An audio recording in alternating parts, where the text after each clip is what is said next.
Exit 12 is not affiliated with any 12-step group or outside organizations. The purpose of this podcast is for informational and educational purposes only. No person or organization is receiving any monetary gain from the recording, production, or distribution of this podcast. All hosts and guests are participating of their own free will and are only sharing their own personal experiences.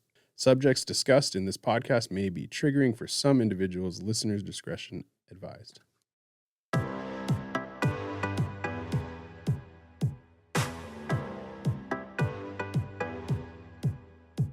Welcome back to Exit 12. I'm your host, Bryan Fields, and as always, I'm joined by my wonderful co-hosts, Michelle and Isaac. We're back, baby. After a little bit of a break. A little bit. Thanks for your patience, everyone. It's the holiday season, and now we're back in the grind. Yeah.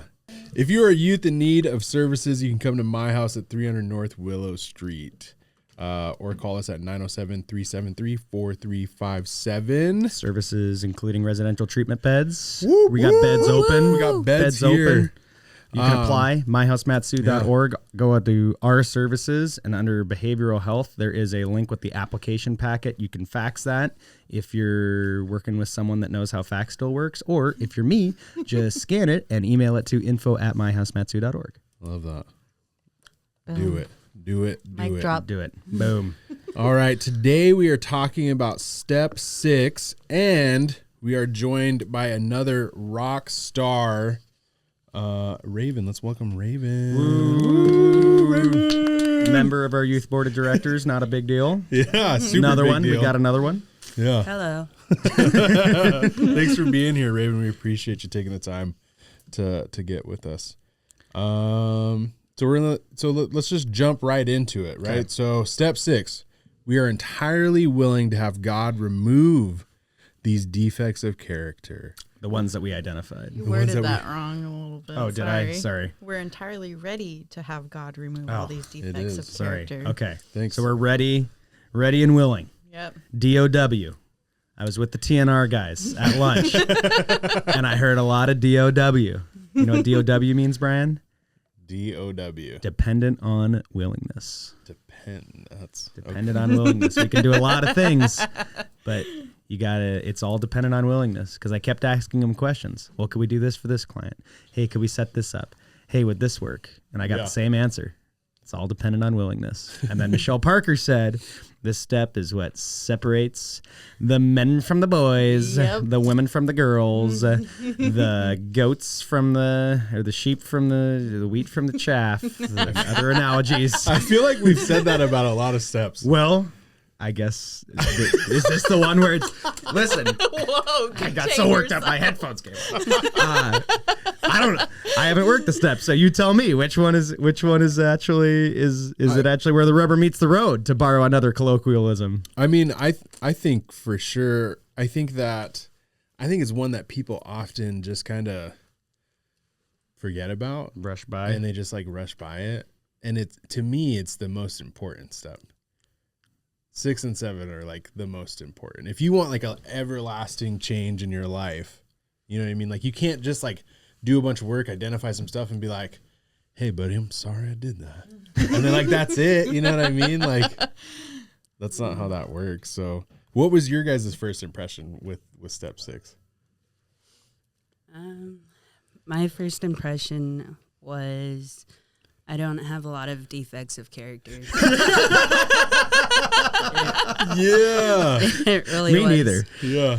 So when I got into the step, it pointed out a lot more than I thought, and continuously working on those, it's different, and I have to remind myself that I can't fall back into that. Mm-hmm. Absolutely. Yeah. Absolutely. What about you, Michelle? Yeah, I didn't really understand it at first. Like I knew I had a lot of issues, but I didn't really know until like my sponsor is like, you're selfish and self-centered. yeah, that's called That's like ego. their favorite. That's like their favorite one. Yeah. Yeah. So that's what she says. She's like, so that's called egoism. She's like, you're letting your ego get in the way. And I'm like, Oh yeah, maybe a little judgment, and selfish, self-centeredness. Yeah. Well, what do you think, Bryan? Is it easier for you? Was it easier to identify what your defects were without actually, like, I think I could tell you what my defects are. It's a matter of being willing to actually change them that I think I would struggle with personally. I think they're equally the same though, especially for, I think, people in recovery, because we put a lot of blinders on, right? And we are master manipulators, and that includes ourselves. Right. I was just having a conversation with a client the other day about like some of the things we tell ourselves. Like, I wasn't an alcoholic until I was like almost a year sober.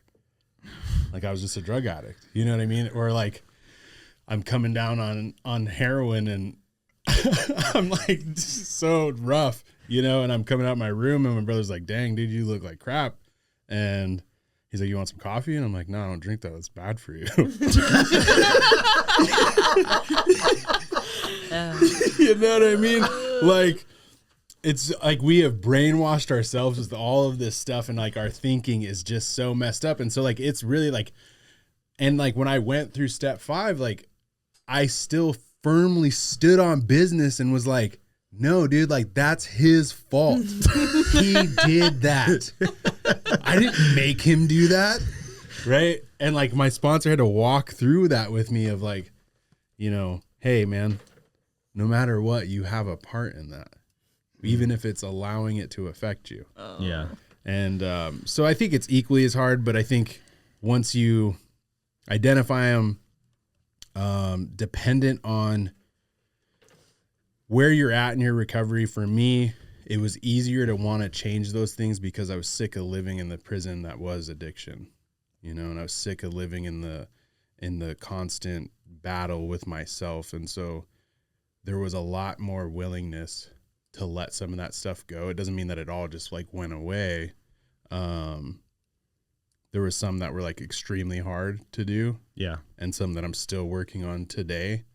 But some of them, like honesty, right? Like I've never been honest in my entire life, but for some reason through the steps, that was something I was able to shed fairly quickly, you know? So it's a good question though. Thanks. What do you guys think makes this step so difficult? I think it like goes back to like a couple steps back where like you're allowing God to take control of your will and your life, and just like allowing God to remove those things from, and we take that will back again. Yeah. Yeah, I think that's one of the things too, because like it's like kind of like what I mentioned before. It's like if I'm not happy with the answer, I'm like, well, I'm gonna take that will back again, right? And then I'm unhappy again, and I struggle with that sometimes. Yeah. What about you, Raven? What do you think? What makes it daunting or difficult for you? I think the worst part about it is that, same with Michelle, I do allow myself to take it back. And when that happens, then all the negative comes back in my life. And then I can't blame anyone else because it's my own behavior. Yeah. Yeah. So I think that's the most difficult part about it and like even almost 2 years in sobriety, I still have a lot of anger, self-pity, and the list goes on. So. Yeah. But I mean, that's what I love about the 12-step program is it's a ever evolving program. There is no graduation from, I've been in countless facilities where it's like, here's your certificate, now figure your life out, and like, that's not what this program does for you. I think for me, like the most difficult part when you look at doing this step traditionally, there's not a whole lot to it. Yeah. It's just like, you willing? Cool. Read this. Some people do it differently. Like my second sponsor had me do ideals lists and different things like that. When I was in treatment, it was even better though, because what we did was we took are character defects. And this might have been what made it a little bit easier for me to get rid of some of them, was we did our character defects and then we did mind mapping on them. You guys familiar with mind mapping? Heard of it. I've heard of it Haven't a done lot. it. Yeah. It is life changing. Yeah. Because you have like a huge paper and then you write your character defect in the middle, and then you branch it off of like what you were thinking when you do that and what that turns into. And so then you can identify when I'm starting to implement this character defect, which is like a game changer. You like work it all the way through to the end, and then you're just like, well, if it isn't the consequences of my actions. And what was like crazy for me, what has helped me so much is that like 90% of my character defects, the first instant feeling was fear every time. Every time. And then I would be like wrapped around fear, and then it would turn into anger and self-loathing, and fear leads to hate. Hate. Fear anger leads to hate. Hate leads to suffering, Bryan. It does. It does. That might have been on my mind. Shout out to Star Wars teaching us lessons at young ages, dude. Yeah, man. I mean, and fear is, for me, like fear is at the root of everything that I do. Yeah. Well, that makes you more willing, though. Right. Like now you're like, oh man, like, okay, so this leads to this, leads to this. Gotta be willing, because I don't like what's down here. Yeah. So let me go upstream so that we don't have what's down there occurring. So I haven't done the mind mapping. Yeah, right? mind maps. But We should do it for empowerment. Yeah, that would be good. But We're workshopping our empowerment schedule live. Live. Spoilers. But I did do treatment in prison, and they had something similar like that. And like they talk about our core beliefs, and like our core beliefs turns to feelings, and feelings turns into behaviors, and so that makes a lot of sense. Yeah. Yeah, and it really it's a game changer. That always threw me off. I did that in treatment as well, and I was like, what do you mean core beliefs? What is that? Yeah, so it took me quite a while to catch on, and some of my core beliefs, it was weird. I couldn't, like, even now, I still can't comprehend, like, what people mean by that, but I know that deep down, something triggers me to, like, act out. Yeah. So. Yeah.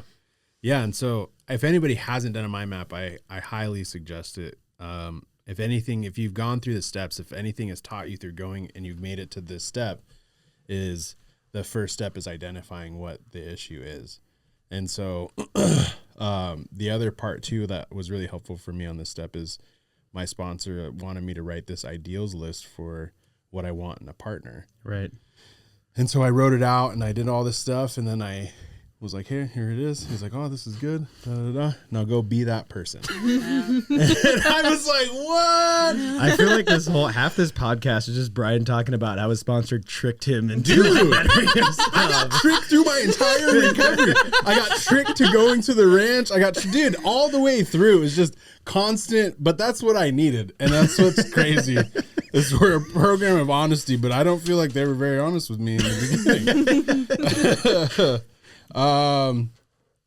What was your guys' experience while working through this step? Like, did you see like changes right away? Was it a process? Like, what is your experience when working through it? I think like it definitely was a process. I think in the beginning though, I thought like if I identify all these things that they're all just gonna go away. Yeah. Like it's just gonna be fixed, and like I'm like, whew. Job done. Hey boss, I'm clocking out for the day. That's why they call it the 6 steps, right? Yeah. Oh gosh, yeah. But I think like I have moments where I'm like I have spiritual awakenings, and I'm just like, yeah, okay. Maybe I don't got this, and then I realize that I do have issues, and they're gonna come up, because that's just part of life. Yeah. What about you, Raven? My experience was interesting because it started off with step 4, then went into step 5, and then step 6. It was all about me, and I really actually liked it. I like the fact that it pointed back at me instead of you know, like all those resentments I had towards all the people who wronged me. Right. And instead, like, I had a part to play in it too. Yeah. So being able to see where my side of the street was, I actually really liked the step. Yeah. I enjoyed it. And then when it pointed out my character defects, because honestly, beforehand, I've never seen self-pity. But that's a huge one for me, and Yeah. I've used it for years and years. Right. So I actually had a really not good time doing it, but I enjoyed it. Yeah. And I would say it's a good time though, because if you do it, I don't know how you did it, but I did it right after my step 5. yeah, So like I went home and my sponsor instructed me to meditate for, I don't remember how long, but You he's like, are a Jedi, bro. I am a Jedi. Oh, my life is complete, bro. Please, Sorry, I if cut my you off. wife is watching this, you heard it here first. I am a Jedi. You will respect the Jedi Order.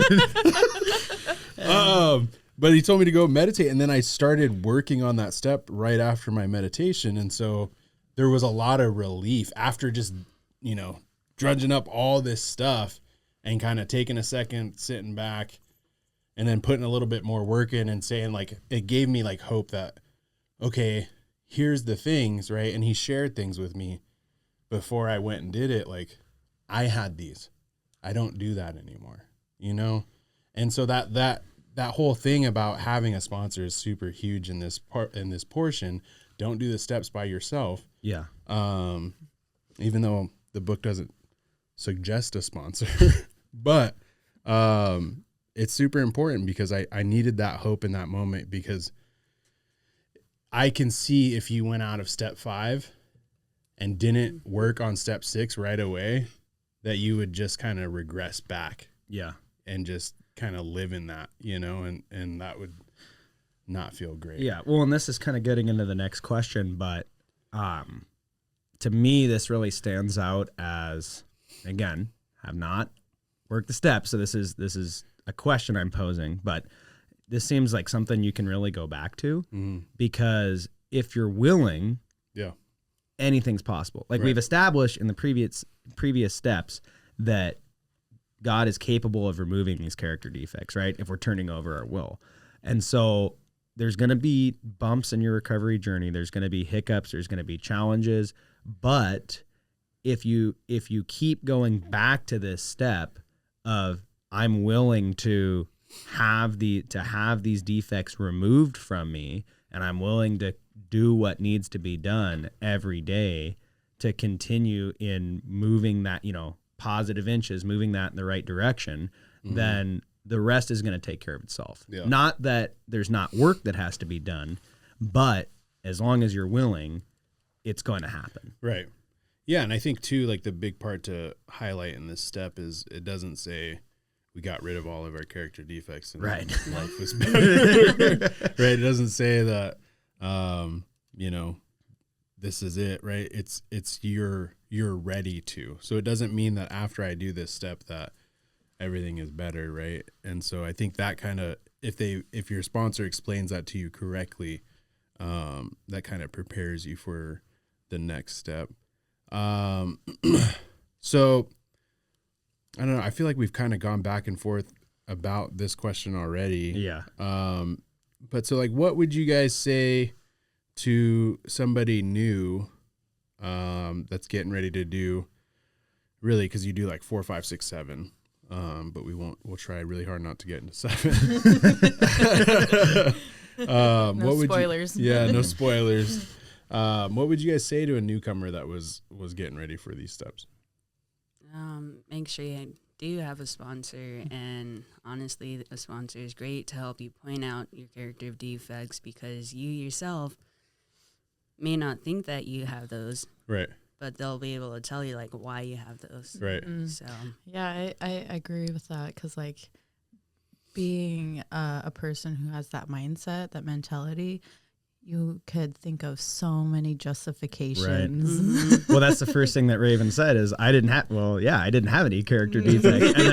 And then Bryan backing that up, right? Yeah. Like it's you're brainwashing yourself, which Yeah. is, I mean, You are I will not be manipulated. You are manipulating yourself just like everyone else around you, but even more so because like that is not something I considered as being a challenge. I mean, we've talked about manipulating and some of those character defects, what that looks like to the people around you, but really it all stems back to that internal struggle. Yeah.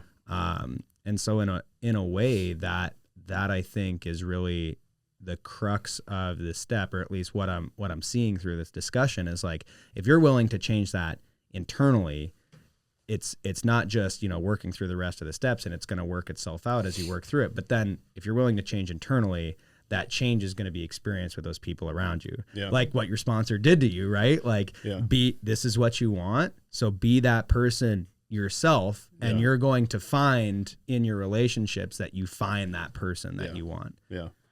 And I guess I would say it's not, they say it's a suggestion.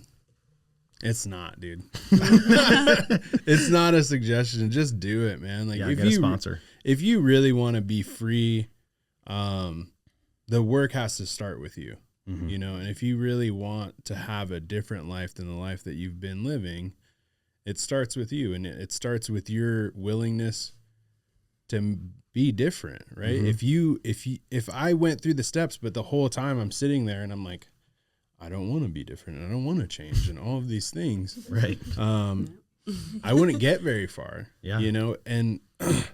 And the thing about it is you don't have to like completely change who you are, I think I've said it on multiple steps where it's not about like changing every single thing, It's just about shedding these things that have brought me misery and suffering and pain and all of the different things, right? And so at the core, though, I am still Bryan. Yeah. Like my personality is still the same. I still have, that was like a big thing with my brother. I was so scared to get to see my brother again because I knew I'd been sober for a long time.